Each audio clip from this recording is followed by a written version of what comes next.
नमस्कार मित्रांनो, आजच्या व्हिडिओमध्ये आपण समसंख्या, विषम संख्या, त्यानंतर मूळ संख्या व त्यांचे गुणधर्म या संदर्भात बघणार आहोत. मित्रांनो, या आधीच्या व्हिडिओमध्ये आपण नैसर्गिक संख्यांबद्दल थोडी माहिती मिळवली.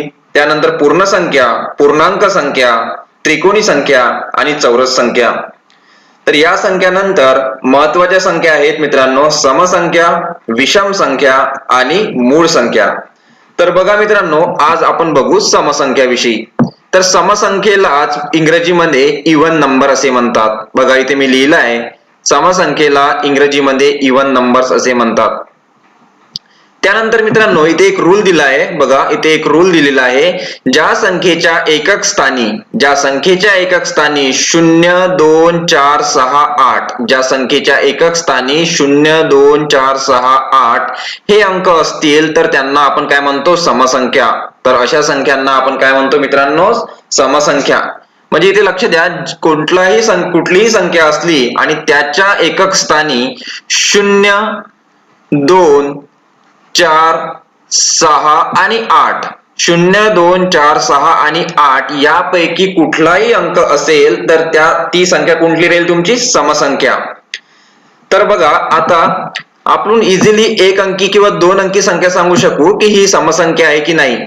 पण जर एखादी 3 अंकी संख्या आहे, 4 अंकी संख्या आहे, तर ती समसंख्या आहे की नाही हे बघायचं असेल तर काय करायचं मित्रांनो. तर बघा इथे एक उदाहरण दिलेलं आहे, 346. 346 मध्ये मित्रांनो एकक स्थानचा जो अंक आहे त्याला बघा, एकक स्थानच्या अंक त्यामध्ये काय 6. तर आपल्या जो नियम आहे समसंख्येचा त्यामध्ये 6 आहे. तर दिलेली संख्या काय आहे मित्रांनो, समसंख्या. दिलेली संख्या काय आहे मित्रांनो, समसंख्या. तर असे तुम्हाला संख्या ओळखता आली पाहिजे मित्रांनो. त्यानंतर बघा दुसरं एक्झाम्पल आहे इथे 3890. तर बघा इथे एकक स्थानी काय आहे, 0 आणि आपल्याला काय पाहिजे समसंख्येमध्ये 0, 2, 4, 6 आणि 8. तर इथे आपल्याला 0 आहे, म्हणजे दिलेली संख्या सुद्धा काय, ही सुद्धा काय, समसंख्या. तर या प्रकारे तुम्हाला संख्या ओळखता आल्या पाहिजे मित्रांनो. म्हणजे ज्या संख्येच्या एकक स्थानी 0, 2, 4, 6 आणि 8 हे अंक असतील तर दिलेली संख्या ही काय राहील, समसंख्या राहील. त्यानंतर समसंख्यांचे गुणधर्म येथे सांगितलेले आहे मित्रांनो. तर बघा पहिला गुणधर्म काय आहे, सर्व समसंख्यांना 2 ने निशेष भाग जातो. सर्व समसंख्यांना 2 ने निशेष भाग जातो. म्हणजे बघा मित्रांनो, 2 ने निशेष भाग जाणे म्हणजेच काय, तर 2 ने पूर्ण भाग जातो आणि त्याचे बाकी जेव्हा भागाकार करतो आणि जेव्हा बाकी राहते तर बाकी 0 राहते. बघा इथे 10 आहे आणि 10 ला जेव्हा मी 2 ने भागतो तेव्हा काय होते, बघा 2 पंचे 10. इथे तुमचं 10तून 10 मायनस झाले, तुमचं उत्तर राहते 0. म्हणजे बाकी राहते तुमचं 0. तर जेव्हा बाकी 0 राहते म्हणजेच त्या संख्येने म्हणजेच 2 ने 10 मध्ये निशेष भाग जातो. याचा अर्थ असा आहे, जेव्हा 0 बाकी असते तेव्हा काय असतो की 2 या संख्येने 10 या संख्येमध्ये निशेष भाग जातो. म्हणजेच ज्या संख्यांच्या एकक स्थानी 0, 2, 4, 6, 8 हे अंक असतील त्या संख्येमध्ये 2 ने निशेष भाग जातो. तर बघा इथे 3890 आहे. तर 3890 च्या एकक स्थानी 0 असल्यामुळे या संपूर्ण संख्येत 2 चा निशेष भाग जातो. बघा मित्रांनो, एवढी मोठी संख्या आहे आणि आपण भागाकार सुद्धा केला नाही तरी पण आपण डायरेक्टली सांगू शकतो की या संख्येमध्ये 2 चा पूर्ण भाग जातो. कारण दिलेली संख्या ही समसंख्या आहे.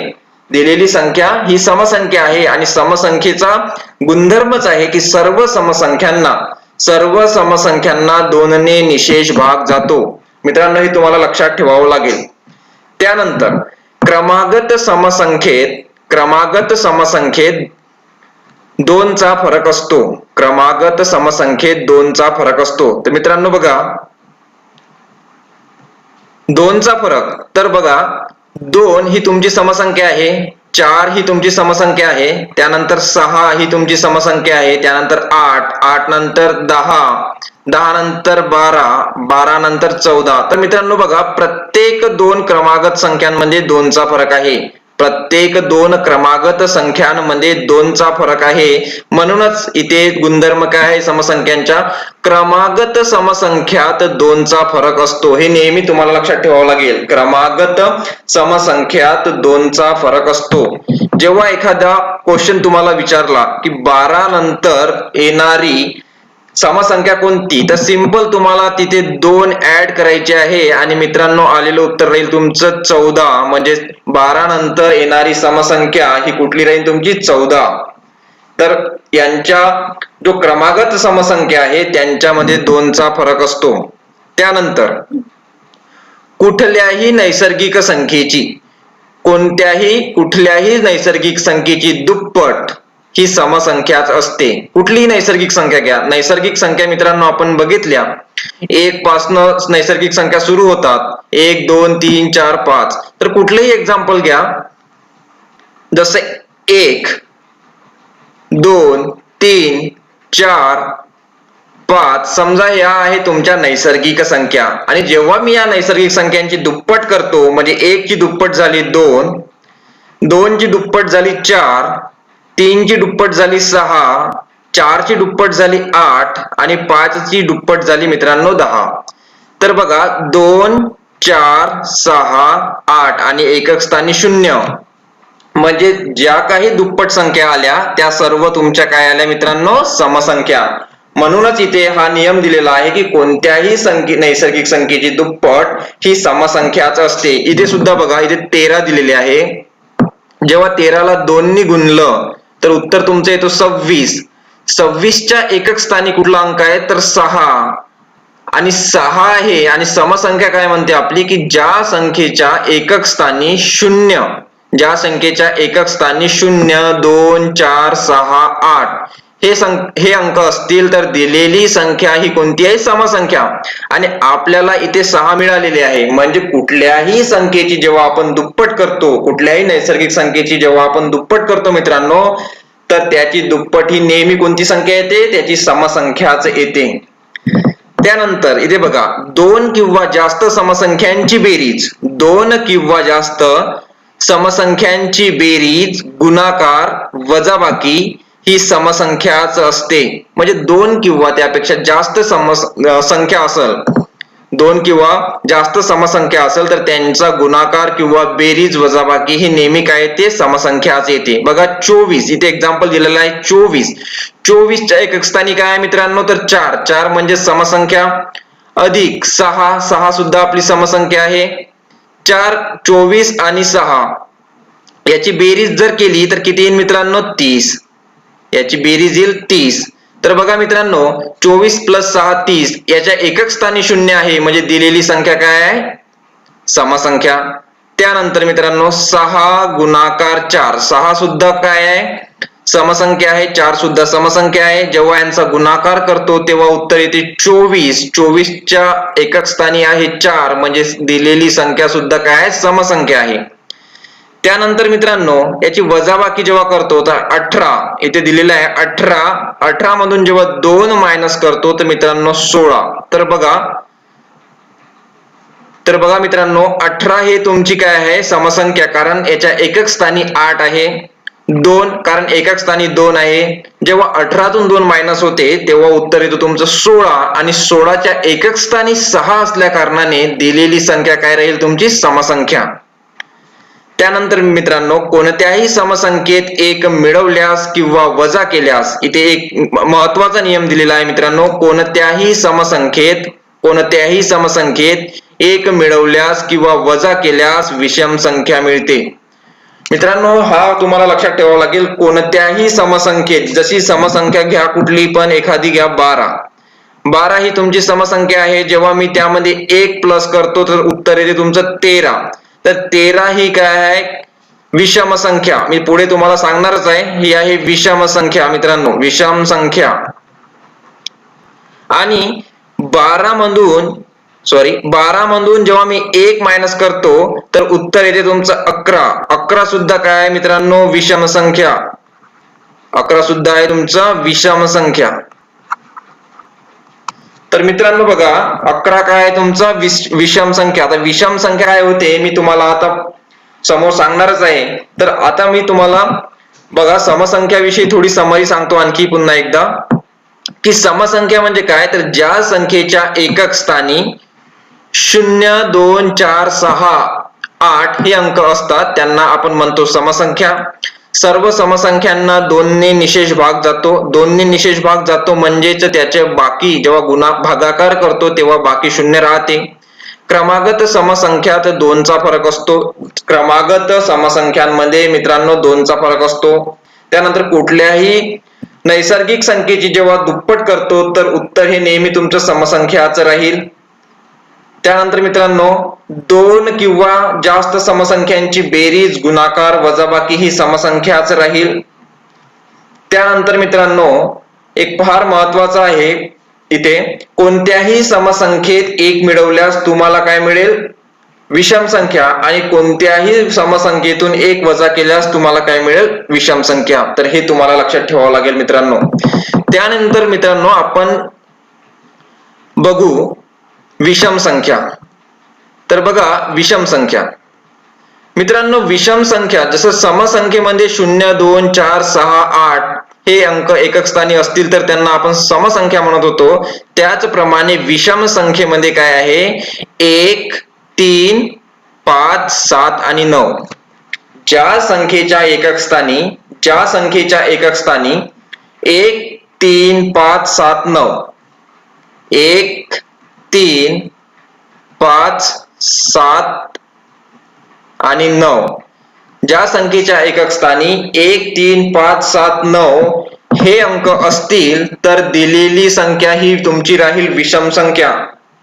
हे तुम्हाला लक्षात ठेवावं लागेल मित्रांनो. आता इथे 2 एक्झाम्पल दिलेले आहे. 335. आता मला सांगा ही सम आहे की विषम आहे, तर बघा इथे 5 आहे. समसंख्येत काय होतं, तर 0, 2, 4, 6, 8 यापैकी इथे कुठला अंक आहे का, नाही. इथे कुठला आहे, तर 1, 3, 5, 7, 9 यापैकी 5 आहे, म्हणून दिलेली संख्या ही तुमची विषम संख्या आहे मित्रांनो. त्यानंतर 249 सम आहे की विषम आहे कसं ओळखायचं, तर याचा एकक स्थान बघायचं. एकक स्थानावर 0, 2, 4, 6, 8 आहे का, नाही, म्हणजे दिलेली संख्या समसंख्या नाही. मग 1, 3, 5, 7, 9 आहे, यापैकी आहे का, हो 9 आहे, म्हणजे दिलेली संख्या ही तुमची काय आहे, विषम संख्या आहे. जर संख्या सम नसेल तर बाय डिफॉल्ट ती संख्या विषम राहील, हे तुम्हाला लक्षात ठेवावं लागेल.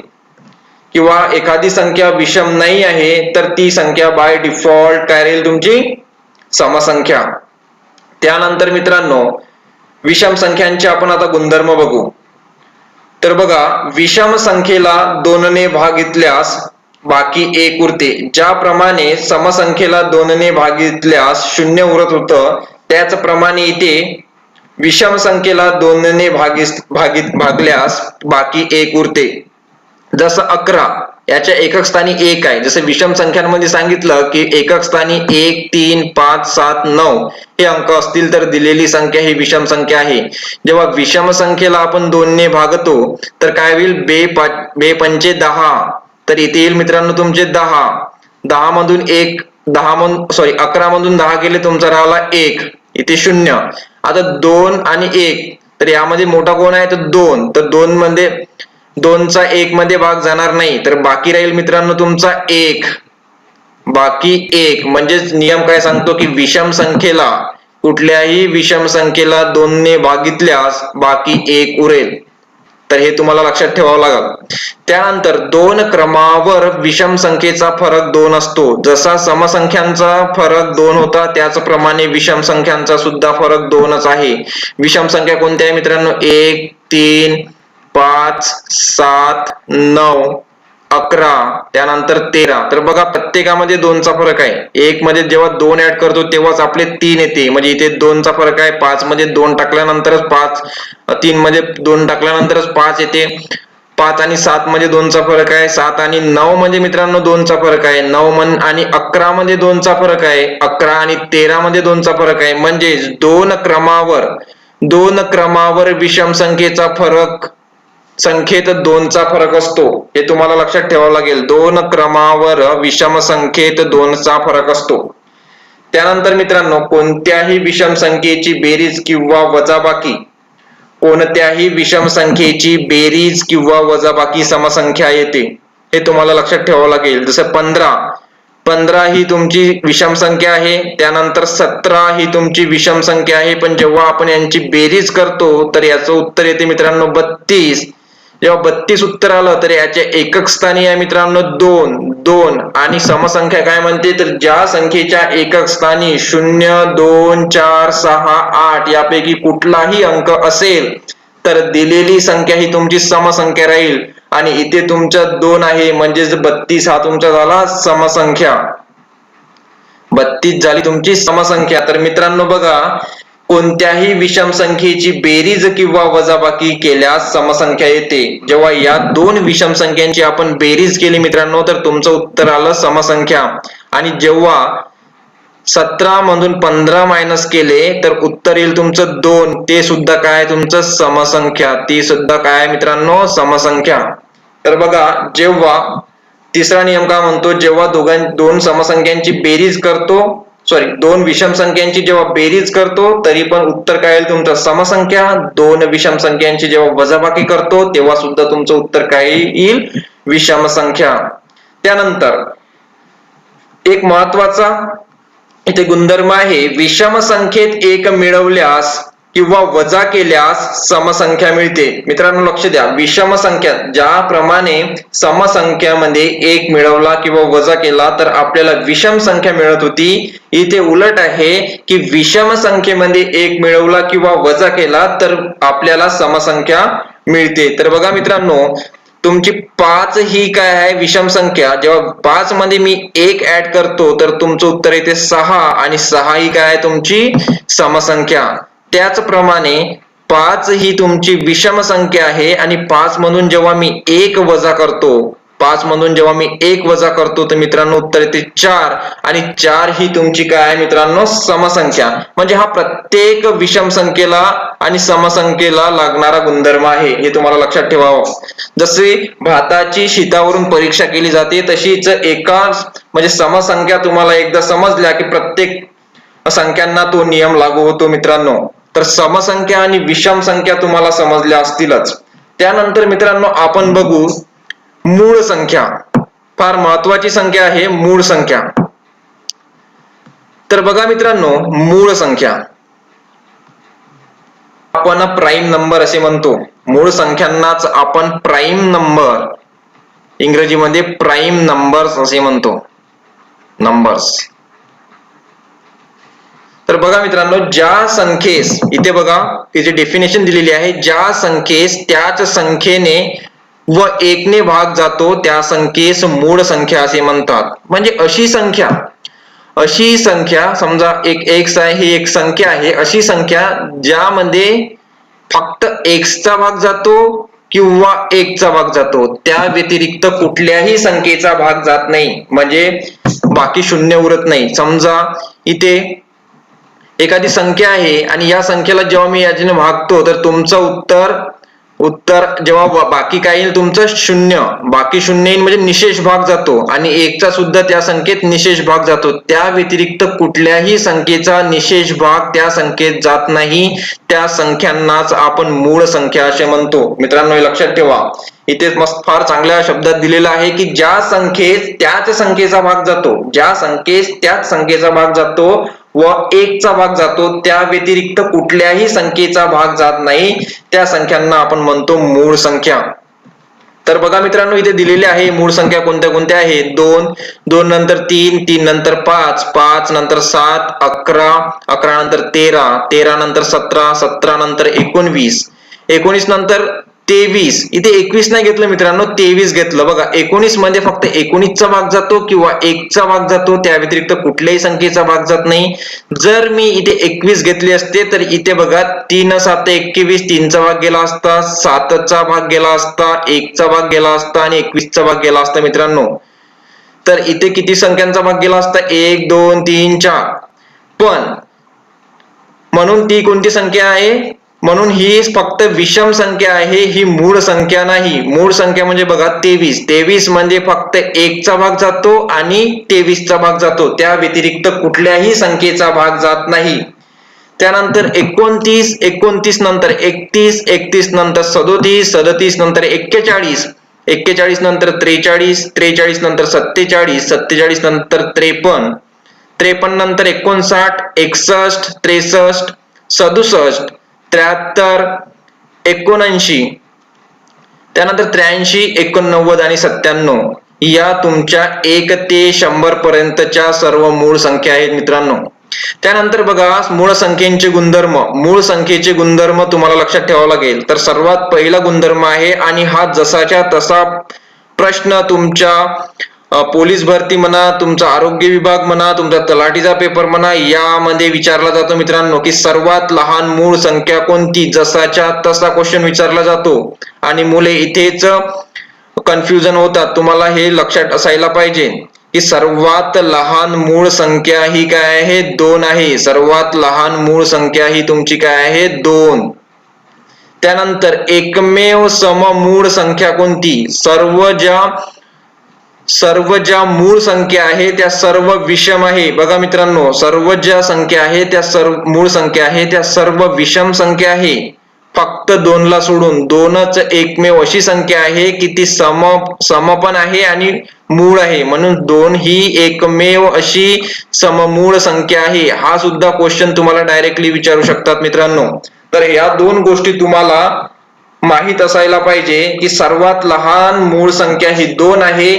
त्यानंतर एकमेव सममूळ संख्या ही 2 आहे. एकमेव सममूळ संख्या ही 2 आहे. त्यानंतर मूळ संख्या अनंत आहेत. ज्याप्रमाणे नैसर्गिक संख्या अनंत आहे, पूर्ण संख्या अनंत आहे, त्याचप्रमाणे मूळ संख्या सुद्धा अनंत आहे, समसंख्या सुद्धा अनंत आहे आणि विषम संख्या सुद्धा अनंत आहे. मित्रांनो, एक ही मूळ नाही, एक ही मूळ संख्या नाही. तुम्हाला हे सुद्धा लक्षात ठेवावं लागेल की एक ही मूळ संख्या नाही. मूळ संख्यांची सुरुवात 2 पासून सुरुवात होते. त्यानंतर 1 ते 25 पर्यंत 1 ते 100 पर्यंत एकूण मूळ संख्या किती. 1 ते 100 पर्यंत बघा इथे आपण लिहिले आहे 1 ते 100 पर्यंत. 1 ते 100 पर्यंत तुमच्या मूळ संख्या आहे 25. हे तुम्हाला काही कसं असतं की काही पॉइंट तुम्हाला डायरेक्टली तुमच्या सबकॉन्शियस मध्ये स्टोअर करून ठेवावं लागतं. डायरेक्ट क्वेश्चन दिसला की आन्सर द्यावं लागतं. त्याचप्रमाणे 1 ते 100 पर्यंत एकूण मूळ संख्यांची बेरीज, या सर्व मूळ संख्यांची जेव्हा बेरीज करतो 1 पासून 100 पर्यंत, तर त्यांची बेरीज येते 1060. त्यानंतर 1 ते 50 पर्यंत एकूण किती मूळ संख्या आहेत, तर 1 ते 50 पर्यंत एकूण 15 मूळ संख्या आहे मित्रांनो. हा सुद्धा पॉइंट महत्वाचा आहे. हे गुणधर्म तुम्हाला माहित असायला पाहिजे. त्यानंतर 1 ते 50 पर्यंत असणाऱ्या सर्व मूळ संख्यांची बेरीज, 1 ते 50 पर्यंत सर्व मूळ संख्यांची बेरीज, तर त्यांची बेरीज येते मित्रांनो 328. 328. तर मित्रांनो हे तुम्हाला लक्षात असायला पाहिजे. तर या होत्या मित्रांनो तुमच्या मूळ संख्या. मूळ संख्या आता तुम्हाला कळलं की अशी संख्या ज्या संख्येत त्याच संख्येने भाग जातो व त्या व्यतिरिक्त फक्त 1 ने भाग जातो, त्या व्यतिरिक्त कुठल्याही संख्येचा भाग जात नाही, त्याला आपण मूळ संख्या म्हणजेच प्राईम नंबर असे म्हणतो. आणि हे 2 फार महत्वाचे आहे इथे की सर्वात लहान मूळ संख्या ही 2 आहे आणि एकमेव सममूळ संख्या ही सुद्धा 2 आहे. तर मित्रांनो, आज आपण शिकलो समसंख्या, विषम संख्या आणि मूळ संख्या, या तिन्ही संख्या फार महत्वाच्या आहे. आता कसं आहे की आपलं जे मॅथेमॅटिक्सची जे जर्नी आहे, जो प्रवास आहे, तो आता थोडा थोडा समोर समोर जात आहे. आणि मॅथेमॅटिक्स गणित हा असा विषय आहे की तो सोप्याकडून कठीणाकडे जाणारा आहे. तर आता आपली डिफिकल्टी लेवल थोडी थोडी वाढत आहे मित्रांनो. तर बघत राहा, तुमच्या मित्रांसोबत शेअर करा. काही डाऊट असेल तर कमेंट सेक्शन मध्ये सांगा. Thank you very much. Stay blessed, stay happy.